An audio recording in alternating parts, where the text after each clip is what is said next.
Hi చంటంలో ఈరోజు అయితే నేను పాలకూరతో ఆమ్లెట్ వేస్తున్నాను. ఈ ఆమ్లెట్ అయితే చాలా బాగుంటుంది, అందరూ వేసుకుని తినండి.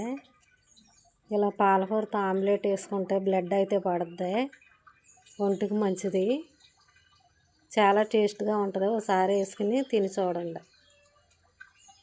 ఇలా సన్నగా అయితే తరుక్కోవాలి. కొంచెం నూనె పోసుకోవాలి,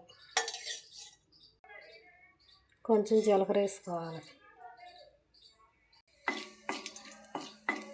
కొద్దిగా వేగినాక ఆ కోసి పెట్టుకున్న పాలకూర ఇందులో వేసి కొద్దిగా మగ్గబెట్టుకోవాలి. పాలకూర అయితే వేసుకుంటున్నాం.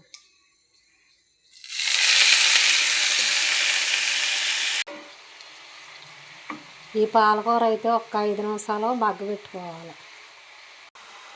సరిపడగా సాల్ట్, సరిపడగా కారం, కొద్దిగా పసుపు, కొద్దిగా మసాలా. ఈ ఆకుకూర అయితే మగ్గిపోయింది.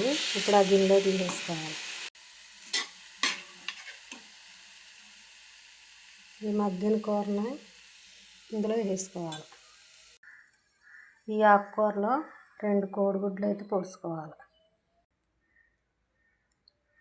2 గుడ్లు అయితే వేసుకున్నాను. ఇప్పుడు ఇది బాగా కలిసేలాగా కలిపేసుకోవాలి. కొద్ది నూనె పోసుకుంటున్నాను.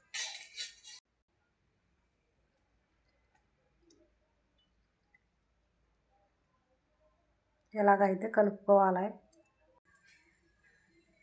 కలిపి పెట్టుకున్నాను. మంచిగా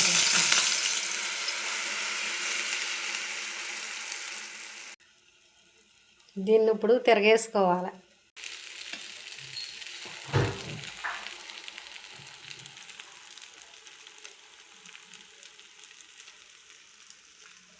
దీన్ని అయితే తిప్పేసుకున్నాను. కొంచెంసేపు మగ్గబెట్టుకుని తీసేసుకోవాలి.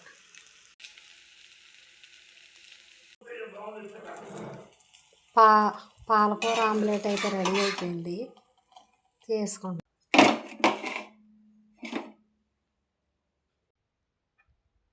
ఇది జొన్న అన్నం, పాలకూర ఆమ్లెట్ 2 కలిపి తింటే చాలా బాగుంటుంది.